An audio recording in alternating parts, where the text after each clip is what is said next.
Well, good morning, everyone. My name is MightyStream, and I'm going to do your January the 24th, just for today, in a meditation.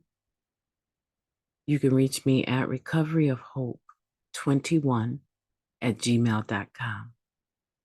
I'm looking forward to hearing from you. Hope you're having a beautiful morning. Let's go ahead and get into the meditation. See what we have as a gift for today. Okay, the title of the meditation is From Isolation to Connection. Our disease isolated us, hostile, resentful, self-centered, and self-seeking. We cut ourselves off from the outside world. That is taken from the basic text, page 4. Addiction is an isolating disease, closing us off from society, family, and self. We hid, we lied, we scorned the lives we saw others living, surely beyond our grasp. Worst of all, we told ourselves there was nothing wrong with us, even though we knew we were desperately ill. Our connection with the world and with reality itself was severed. Our lives lost meaning, and we withdrew further and further from reality. The NA program is designed especially for people like us. It helps reconnect us to the life we were meant to live, drawing us out of our isolation, We stop lying to ourselves about our condition. We admit our powerlessness and the unmanageability of our lives. We develop faith that our lives can improve, that recovery is possible, and that happiness is not permanently beyond our grasp. We get honest. We stop hiding. We show up and tell the truth, no matter what. And as we do, we establish the ties that connect our individual lives to the larger life around us. We addicts need not live lives of isolation. The 12 steps can restore our connection to life and living if we work them. Just for today, I am a part of the life around me. I will practice my program to strengthen my connection to my world. Let's take a moment of silence, followed by the we version of the Serenity Prayer. Moment of silence now, please.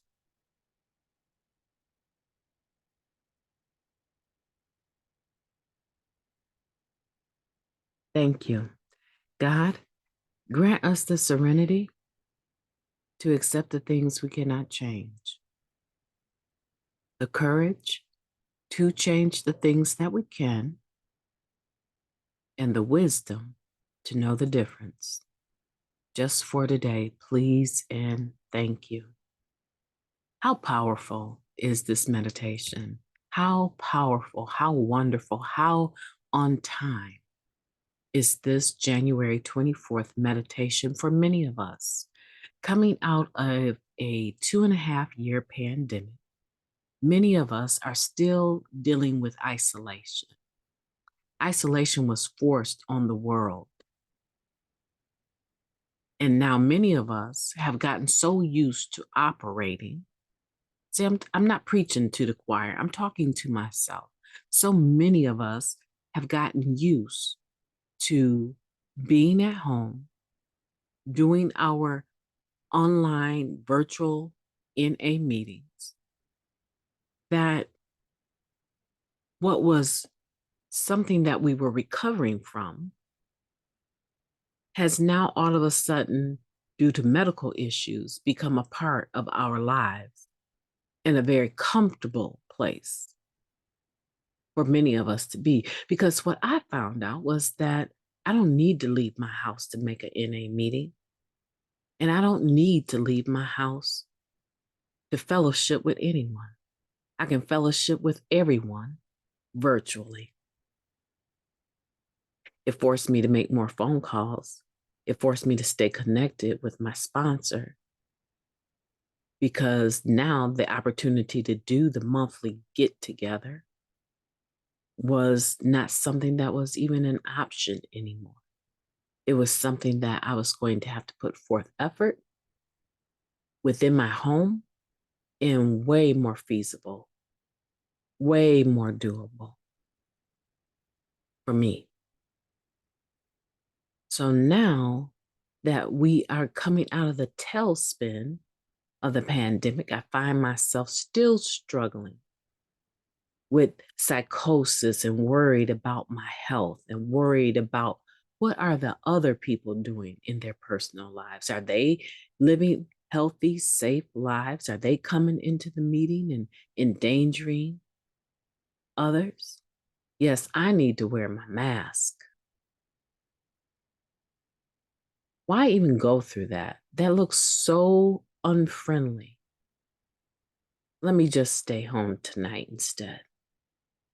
I don't know about you. I'm just talking about the isolation and how it was somehow forced onto the world. And it just fit with my natural tendency to isolate. I wouldn't say it fed into my addiction because I didn't use, nor did I think about using. But it became very comfortable and caused me to become complacent. One of the beautiful gifts of that is this podcast. I would never change that. This is something that has really transformed my life. And for many others, it has transformed their life. It allows me to get outside of myself. It allows me to hear where I'm at day to day on any given topic. It's not pre planned, rehearsed. I get to authentically see and share with others where I'm at. So that's a gift I would never take back. So it served a purpose. I will say that. I want to know where you are. Where are you at when it comes to the bigger picture, isolation, and how you relate to the world around? Because we come from a place where, quite frankly, we didn't need a lot of people. If we had a lot of people around us at the end of our using, it was probably because we needed them to get high. It had to be a group function in order for us to get high. But many of us figured out a way to keep our drugs to ourselves. We did not need to share them because we needed all of them to ourselves. And so we began to withdraw from society, withdraw from people, withdraw from family engagements, withdraw from work, withdraw from living. And sooner or later, we found ourselves by ourselves. And the process of coming out of that so that we can benefit from the program of Narcotics Anonymous was a long process. Oh, we knew where the meetings were. But do I really want to go sit in a meeting while I'm detoxing? Many of us struggle with that. And then this 90 and 90, for heaven's sake, are you serious? 90 and 90? And then another one? Get a sponsor? Find someone to actually help me with my program that I'm going to talk to and tell the truth to? Yeah, we couldn't do it, or we didn't want to do it, or we did it half-heartedly. And the people around us, sometimes they realize that. This is a person that has a desire to stop using, but they're not beneficial for my recovery because they're always complaining about the meetings. They're always complaining about their sponsor. They're always complaining about book thumpers. They're always complaining about, why do I have to write? Why can't I just stay clean? They're not good for me because they're not really talking about the same thing I want to talk about. My frame of mind is to stay connected to Narcotics Anonymous, my sponsor, the fellowship, write the steps, make meetings, go to events. They're not there. So I'm not going to be able to fellowship with them outside of a meeting. Or maybe there's those people that are, in your life that are going back and forth and you just got tired of it. I don't want to hang around you when you're high. I don't want to give you a lift to the store when you're high. No, I don't have $2 for you. And so sometimes our thoughts and our actions within the fellowship cause people to choose not to interact with us. But typically that should not be the case. And sometimes we choose not to interact with others because of their behaviors. And that's our choice. That is our choice. But hopefully, where you're at today is where this third paragraph states that you've gotten honest, that you've stopped hiding, that you show up and tell the truth no matter what. And that as a result of that, you're becoming connected again to the individual lives around you on a larger level.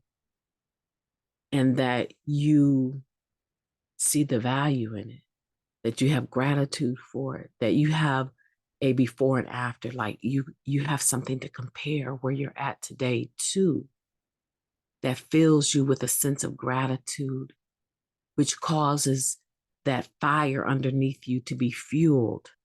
If it's going out and you just have embers, you fan the flames of that fire with your gratitude,